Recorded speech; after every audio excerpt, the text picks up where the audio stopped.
to talk I don't mind, about, so Susan will know what you all said, and I'll know what you all said. okay, thanks, Sorry. Jill. So I'm going to give you a little orientation first, Donnie, so you kind of know what this group is about. So we started meeting, like Abby helped me here, we've been meeting at least 6 years, I think. And it started out being a group of states that were doing planning and real-time sustainability planning, and particularly with this thing called a sustainability planning toolkit. And that we were encouraging states to actually use this toolkit, convene a group, and do planning. And this was based on a national grant that Arch had some years ago. We had 5 states that did that as part of the grant. So in this group, only one state actually did the planning, and that was New York, and Abby was a part of that. And but we have had other strong states participate in this group, particularly Oklahoma, Alabama, Arizona, and it's turned out to be like this small group of people that has gone really deep into sustainability. And I think it's been kind of hard for newer people or states that are earlier in the process to join in. So what I wanted to do today, and you could be really helpful with this, is talk about how the wisdom from this group that's been meeting for years could be shared with the whole network, and particularly with people that are just getting started. So I'm going to put some slides up, and we're just going to talk about, like, if any of this. Abby will be our consultant because she's been through the process, and you can be our person. I'm going to ask you your background in a minute, but you are not familiar to me, so I think you may be newer. Okay, do you want to unmute and tell us about, oh, I forgot to introduce myself. I'm Susan Summers. I'm a consultant with Arch. My background is actually in early childhood special education, working with kids with disabilities. Okay. But about 30 some years ago, I ran a respite program that was a crisis nursery for families that were just having really difficult life circumstances. And so that was my introduction to respite. And then I used to teach, and I retired, and I came back to fill in for a colleague while she was being a caregiver. And then I've just stayed at Arch. So I've been with Arch for about 7 years. And this is one of my loves, sustainability. So Abby, tell about yourself, and then we'll ask Donnie about himself. Hi, I'm Abby Daraponsany with the New York State Office for the Aging. I mostly help with oversight of our National Family Caregiver Support Program, the Title III of the Older Americans Act, but I help Dina Prest, who I work with, oversee the Lifespan Respite Grant as well. I've been with the state office it'll be 5 years next month. And before that, I worked in social adult day programs. Okay. So Donnie, where are you from and what do you do? Well, I'm from Oklahoma Human Services. Oh, great. Yep. And I'm in the Community Aging and Protective Services Division, which we call it CAP. You hear a lot of us just say CAP. Okay. And they actually merged the protective services and the senior services a couple of years ago into one department. Okay. My background, kind of similar to yours, Susan. I actually started off I went to college to be a teacher, got my admin certification. So I taught in elementary for about 10 years. Mm-hmm. Then I moved over to a social service program where we housed veterans that were homeless. And that's where I got my grant experience. And then from there, I moved on to grant management. And that's my primary role is grant management and grant applications. Yeah. But then what's the word I want to use? I directly supervise the Lifespan Respite Grant for DHS, Oklahoma Human Services, and the MIPA program, Medicare Improvement for Patients Providers Act.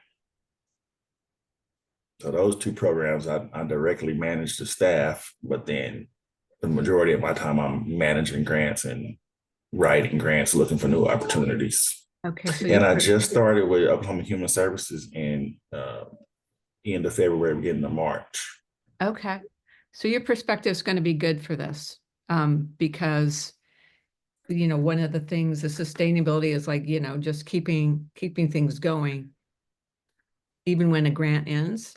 So, Mhm. like having that as part of the planning process. So I won't keep you very long, but I'm just going to run through, I think I've got 6 or 7 slides, and put my glasses on so I can see what I'm doing here. So.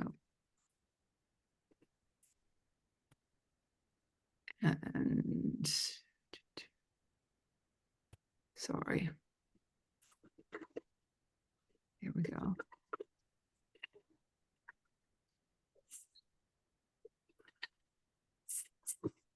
Now, do you see slides on your screen?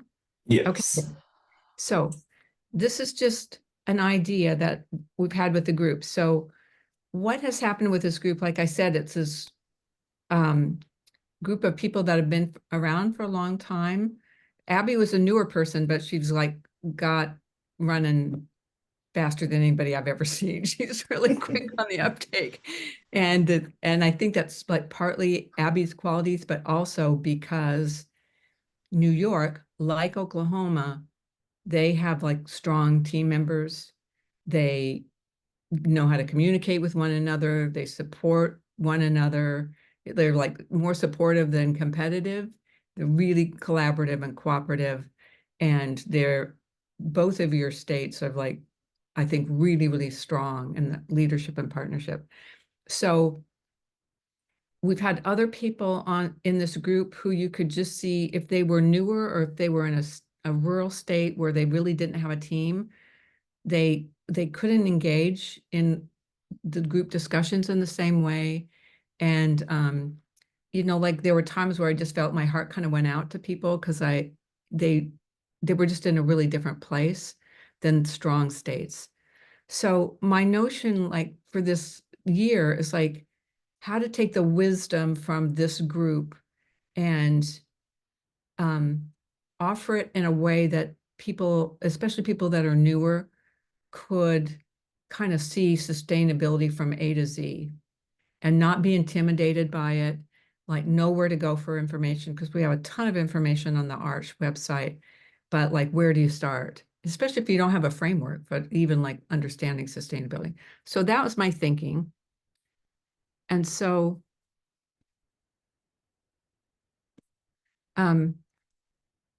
here's the overview, and you're the collaborative today to look at this. So the purpose is a proposed 3-part webinar series. And I want to present an understandable and usable framework for grantees, especially new grantees, that demystifies the concepts and how you do planning. And here are the key concepts from my point of view, and from Donnie, from a grant person's point of view. Just kind of take a look at this, see what you think. And Abby, from somebody who's been through the process, see what you think. So each of these 3 parts, well, you don't know what the 3 parts are yet, but you're going to know in a slide here. Each of the 3 parts is necessary but not sufficient. So in other words, you can't just do one thing and keep sustainability going. You have to have all your ducks in a row. And each part directly and indirectly supports every other part. So the first part has to do with leadership and partnership. You can't jump to advocacy, for example, if you don't have partners in that, if somebody isn't overseeing it. So, and everyone starts small, and I want to emphasize this, that, you know, Abby came onto a strong team. Donnie, you're coming onto a strong team, but like, just imagine if you were the only person in New York that was just starting out with a grant, because there are a number of states that are like that.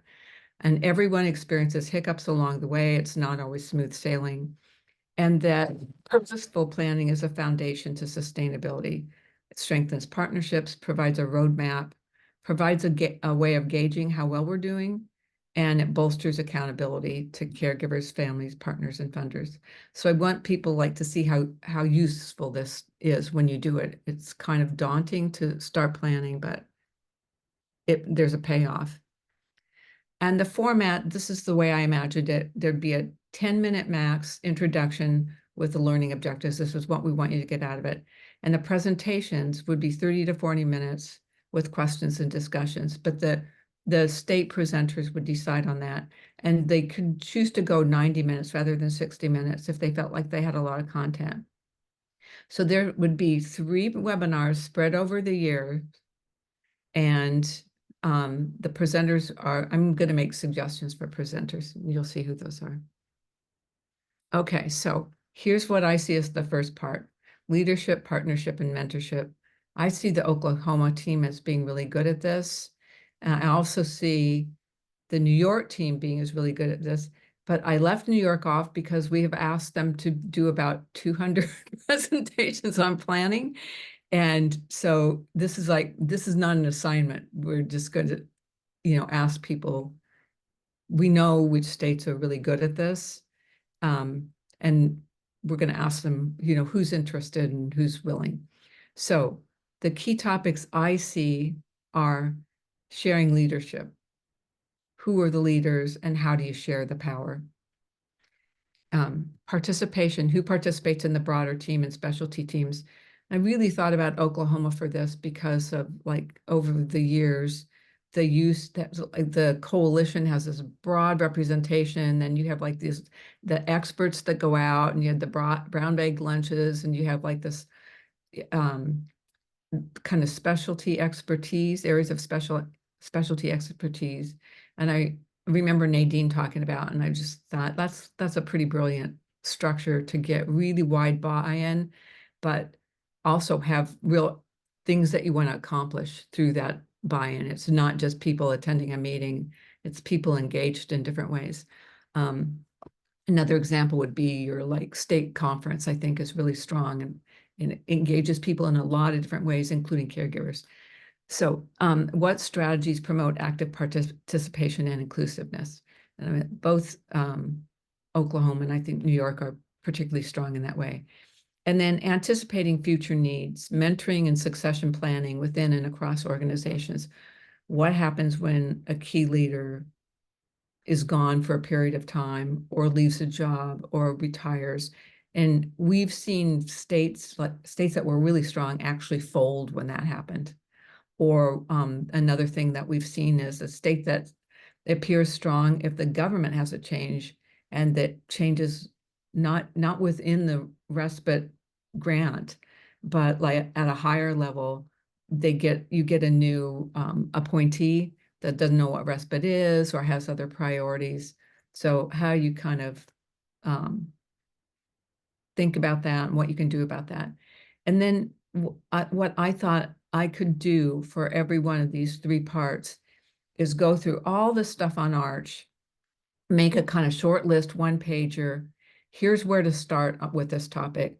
Here's a little description of what's on the Arch website, whether it's a document or whether it's a webinar or whether it's a discussion that's been recorded. Here's where you can go and get these little nuggets and fit them into this framework. Is that Nellie? Hi there. You're muted. Unmute, my dear. Okay. You can hear me, I think. Okay, so just to orient you, it's a little group today, and what I think you'll remember me talking about how to pass the knowledge of this group onto the larger network. So what I'm talking about today and asking you all to think about and give me feedback on is a 3-part webinar series that would happen next year. Well, in the next 12 months. And we would have 3 different state teams presenting on the 3 topics. And the webinars would be between 60 and 90 minutes, depending on what the presenters wanted. And the focus would be on these three parts that together build a structure that allows people to understand sustainability in its totality, but also allows new states or new hires in states to understand like the overall concept of sustainability. And then what I was saying, I'm not sure if you heard this part, but for each of the three parts, we have all these resources on Arch, but if you don't have a framework in your mind, you kind of don't know where to start and you don't know where to find the best bits. So I was thinking about doing like a kind of one page or curated annotated list. Okay, here's the topic. This is a great resource for blah, blah, blah. Here's the link. So that people could just take this one pager and find out all the key documents that would help them learn without just going on the website and being like overwhelmed with all the information. Okay, so this is the first part, leadership, partnership, and mentorship. And then the second part is planning, measuring, and repairing. And I've thought about this Wisconsin team, and they actually haven't been part of this group, but they have been engaged in planning, and they're so strong on data. Well, actually, New York and Oklahoma are too, but I didn't want to like put the burden on the same states every time. But Wisconsin, when I read their state plan, it's just like they've kind of got the goals and measurements and sharing data down in a way that's so clear and kind of the ABCs of it. I thought they might be good presenters. But again, these are just suggested. So the topics would be beginning and continuing a long-term planning process. And of course, like New York would be stellar if you guys wanted to do this. But again, we've asked you to do so much. We'd love to have you, but we don't want to put it on you if you don't want to, if it's too much with everything else you've going on. And then so the activities that would be specific to state grants, and Donnie, this would be like, I think what you're overseeing, but then embedding that in a larger framework so that the state grant activities, if funding changes, if leadership changes, you know, what's the longer, broader, long-term perspective? This is where New York is so strong. This is where I've seen Arizona just grow like crazy in the last year or so, right? You know, you started out with this focus only on the aging and the daycare centers. You had a loss of leadership in David Best when he passed. And then there was like a rebuilding. And I've just watched over the years, and now like you're really coming on strong. So that makes me think we might want to like do some co-presentations to talk about, you know, how you repair when things don't go the way you hope they went. So anyway, that longer term perspective, and that perspective broader than just the state grant. Now, again, some people are going to they're just starting on the state grant. They won't be able to start here, but I want this to like fit wherever you are on the continuum of doing this work. Okay, so implementing and documenting the plan using data, making timely adjustments on data, and repairing when things crack or break down. And that would be a good Arizona topic. And again, I'd curate a list. And then the third part would be diversifying and advocating. And the Alabama team, I think, would be really good about this. So building on existing foundations and resources, how the Alabama respite began. And Alabama, if you'll remember, has that state legislation. So they have like they've got a big pot of state money that they can rely on. And, you know, I haven't been around for as long as Jill. So when I was doing innovative and exemplary respite program interviews, it's like a single program from Alabama applied for recognition. So I'm interviewing this, you know, local discrete respite program. And I found out that that whole strong state Alabama system started with this one program. you know, like this is how it starts, right? Like one person, often a caregiver, says like, you know, I'm not getting any respite. Yeah, I know these other caregivers that aren't giving any respite. And one person will have these like great skills or great connections, and it just kind of grows from there. So I thought this would be really important for those states that are like, especially like rural states, where you're kind of hanging out there and you're feeling like, you know, you're one person. How do you get stuff going? And Arizona, you've actually had that experience too. When David left, you know, it was kind of handed to one person, and then all these other connections were made. And now you have really strong leadership, and you have a more diverse perspective and plan, and you're serving really lifespan and not just aging. So that's kind of what I want to get at, that this is where we're going, but you can start really small. You can start with one person. Don't be discouraged. Don't give up. And then going back to that first part, you know, you need some partners. You need some collaborators. You can't do it by yourself. It would be too lonely and hard, even if you could do it by yourself. So, and then I thought it's important to talk about cost-effective models like vouchers, faith-based services, college and university respite models that, like, as money comes and goes, there's certain things that are easier to keep going. And then also sharing the merits of respite with diverse audiences and for diverse persons. So we're reaching underserved populations. We're not, you know, preaching to the choir. So those are the three things that I think that made sense to me based on all the work I've done with you. I didn't start this coming and knowing about sustainability. I started as an evaluator for those sustainability grants. So anything in here is what I think that I've learned from all of you. So as Donnie, as somebody who oversees grants, Arizona, who's somebody who's like rebuilt, Abby, who's been part of like the leading team in the leading state in terms of planning across the whole national network. Do those three topics make sense? Am I missing anything? Nellie, you're still muted.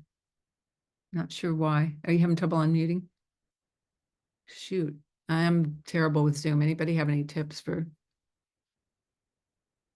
Do you have headphones plugged in or anything? I've done that. No. How about? Maybe Nellie, you'll have to call in on the phone or something.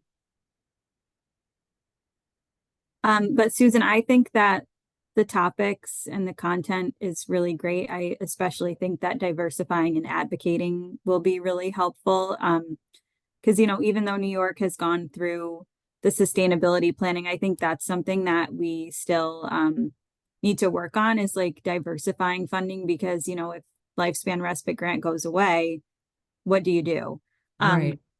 So I really like all the topics, and I think just a suggestion, if the teams who are presenting maybe wanted to like collaborate with other states just to get different, sometimes I think it's helpful to hear about a topic, but getting different perspectives from like multiple people, because not everything works in every state, not everything is allowable. So Yeah, for sure. So maybe do two teams per presentation and have the two state teams coordinate ahead of time about which parts they want to do. Would that be I'm always mindful of like not putting too much of a burden on the presenters, but do you think that would work okay?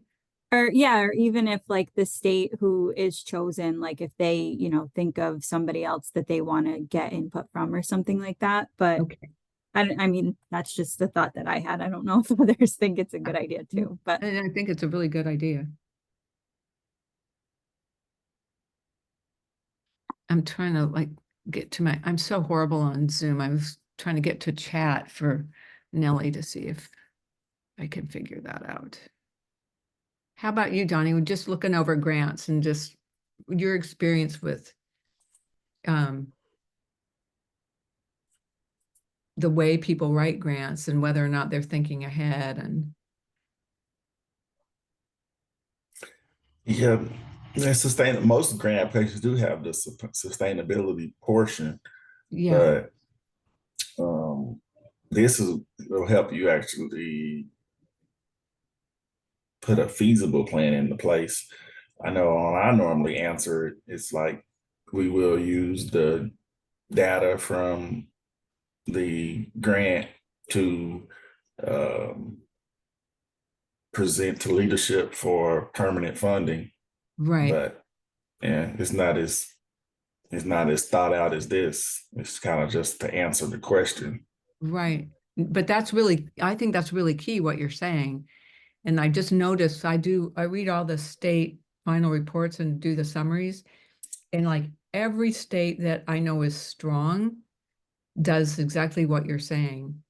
And like a number of states, they actually don't get that kind of basic thing. Like because how do you ever advocate if you don't have any evidence of like the merit or even like a count of who you're serving? So yeah, I think that's right on. And let me just try and get back to.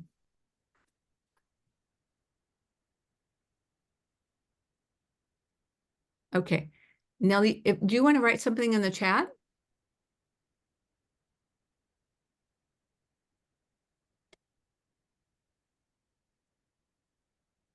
I'm so sad. Nellie has great things to say and she cheers me up too every time.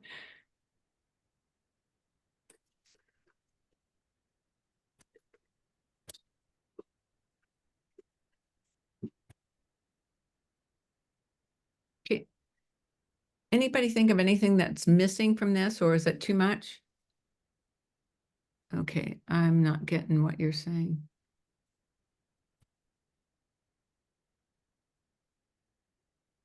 Are you typing, Nellie? Okay. Can I call on the phone? Yes. I think there's a number on the reminder from Jill.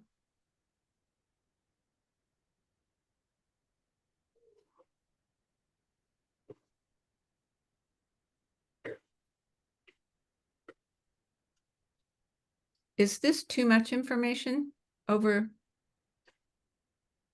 No. You think it's I don't okay? think so. I like that it's broken up into like 3 separate times because sometimes it's a long time to sit on Zoom. Yes, overwhelming. Yeah, I know. And everybody, I don't know, I get zoomed out. Mm-hmm. What do you think about how useful breakout sessions are for stuff like this? I mean, I would leave it up to the presenters. I'm just kind of interested if you find those. We've been using them with the National Strategy Group, and I always like hearing what people are saying because it gives me a sense of what's really going on in the real world and what people, but when you are part of them, do they feel useful to you, or like even just to affirm what you're doing or know what other people are doing, or is it? If the other people in the breakout rooms have experience with the topic, it's helpful. Occasionally I'll get in a breakout room and nobody really has any experience, so then we just sharing what we do, Yeah, but it may not everybody be can necessarily on topic. floundering. So I guess we probably, if the breakout rooms, we definitely need to make sure that at least in one room you have a experienced partner in the room that can kind of lead the discussion. Okay. Hello? Hey there. Can you hear me? Hi, Yeah, I had we can to hear you. turn the presentation. Great. I had to turn the presentation off because there was some echoing. Okay. Oh, Suzanne, seriously, your presentation is so well thought out. I can tell that you themed it like perfectly. Every theme is it's just perfectly laid out, and I know that you researched, you observed, and Mostly I learned from all of you, honestly. Yeah, it comes, it comes so timely for me. I can clearly see which um which PowerPoint slide I need and can work through if Okay. when it's all laid out that way. It is, I cannot wait. I'm like sitting at the edge of my seat right now. I can't wait to, work through it. And also how you laid out, which states are currently experiencing that, and building from there, because how that is laid out, we can, that model is just, it's just perfect. That's all I can say. It's laid out perfectly. Okay. And thank you so very much. Sure. I love doing this. If it's like helpful, that's the best thing in the world for me. Oh, So absolutely. I would love to journal my experience as well, if that is helpful for that's a future great as well. idea. Yeah, that's a great idea. So the other thing I was thinking about is like, how, through this group, especially when this group first started meeting, you all kind of like called each other. You'd hear something in the meeting discussion, and outside of the meeting, you'd all be kind of supporting each other.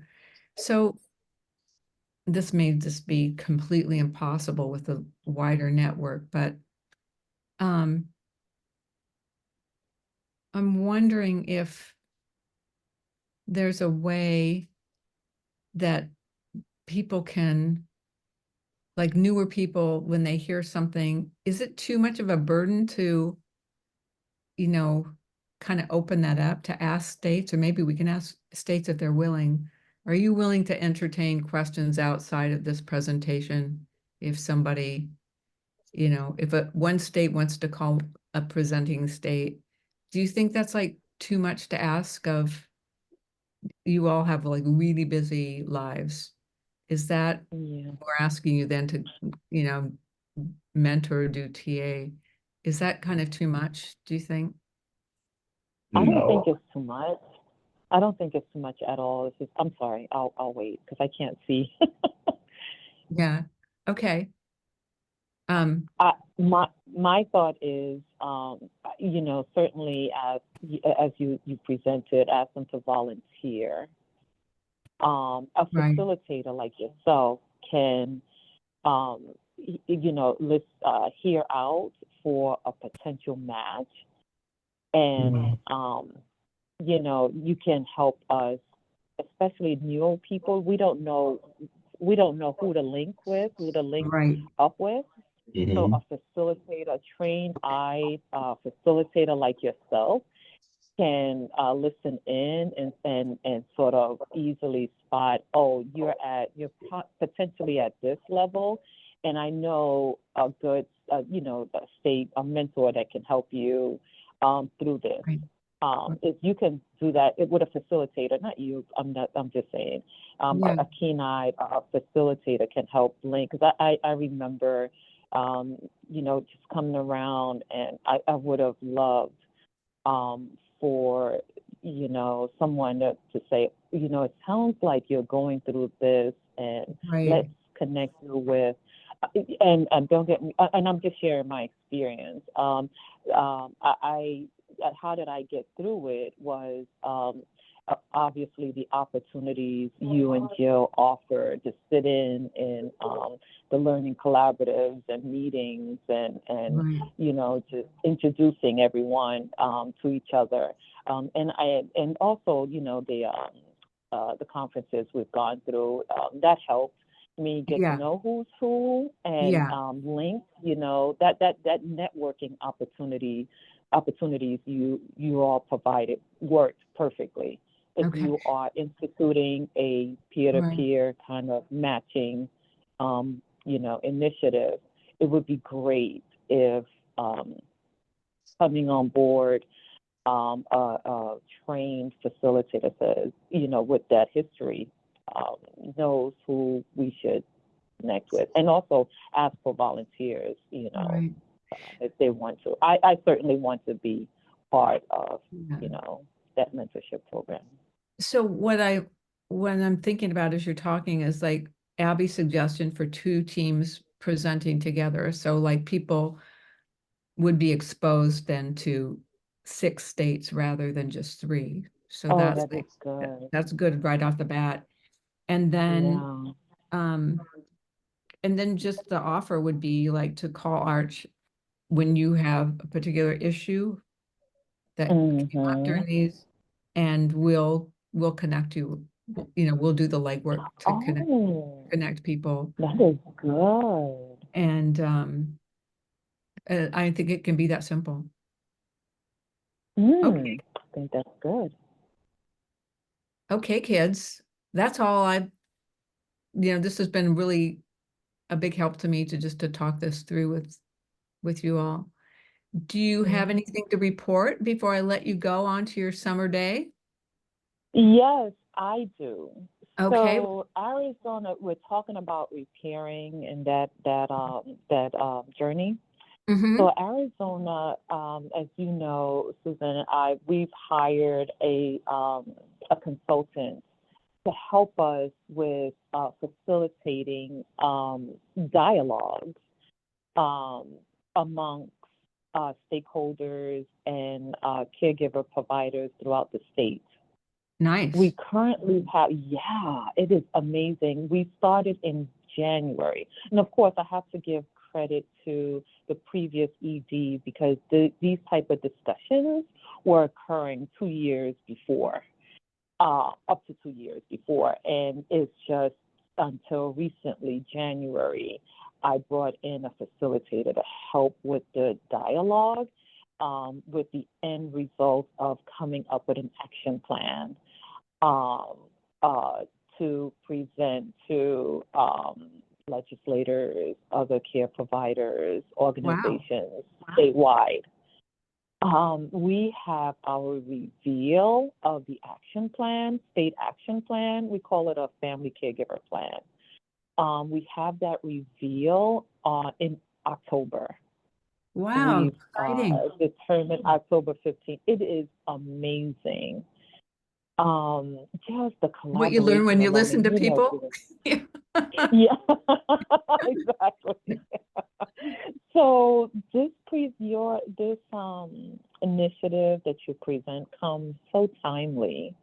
I can talk about, what I've experienced and some challenges, and how we, are going through it, as a group. But and yeah, it's all good. It's really exciting. Well, this is like really makes me think about so when you're talking about sharing that action plan with legislators, that's advocacy, and that wouldn't happen without that first part of the partnerships, that kind of Absolutely. broader participation. So it just shows how, you can't do this piece without looking at the other pieces. Well, that's really great. I'm very excited. So this is going to be a document that you can share with this group, but like maybe could be a wider network sharing at some point. Absolutely. Pretty cool. Our own specific, unique family caregiver plan. That's really wonderful. Yeah. Look forward to sharing more. Yeah. So it's hot off the press, guys. You can't. I'm just sharing confidence. Confidentially. No, it's for our ears only then. So Nellie, also what you said, like this was kind of in the works for a long time and now it's happening. So you didn't put it together just in a week and pull it off. No, this has not been put together in a week. No. This was in discussions with the previous ED for some time, and the commitment and the dedication from these caregiver organizations from then. They still are holding on now. And they are ecstatic, very energetic and dedicated to the mission and the goal. They stuck around. That's the amazing part. That's the juicy part. Is that even with the changes of leadership, they stuck around. They believed in the mission. They believed in this coalition, this Arizona Caregiver Coalition, to provide, some support and answers for our Right. caregivers statewide. It's just amazing. Just That's amazing. that's really wonderful. And that what I think about as I hear you talk is like this human time versus institutional time. So, we have grant Mhm. cycles and we have like things that kind of move slow before they take off. Yeah. And if you Mhm. just judge yourself like on what's happening today and feel like, because there are times you feel like there's no forward motion, that you're like slogging through Mhm. mud, and or you look at a state that's got everything together and you're like at the very Mhm. beginning, that I think we really have to emphasize that, like, you just go, get the ideas down, start making friends, but don't judge the outcome that's going to Based occur in on where 3 you're years at. today and be down on yourself, because Right. that's not how it works. It doesn't work fast. Exactly. And Yeah. we're living proof of it. We're living Yeah. proof of it. Yeah. Mhm. So I'm good. Is everybody else good? You good to go? Yeah. As I'm always, I'm good. grateful. I'm like really, really grateful for everyone. So, okay, go have fun. Susan, Yeah. are you gonna share that Pete PowerPoint? Sure. Yeah. Jill will post it and she'll send it out to everybody and give you a link. Okay, thank you. Sounds good. Thank Thank you. you. Thank you. Thank you, everyone. Have a great Happy weekend. fighting. Yeah, Take you care. You too. too. Take Bye. care. Bye, Bye. dears.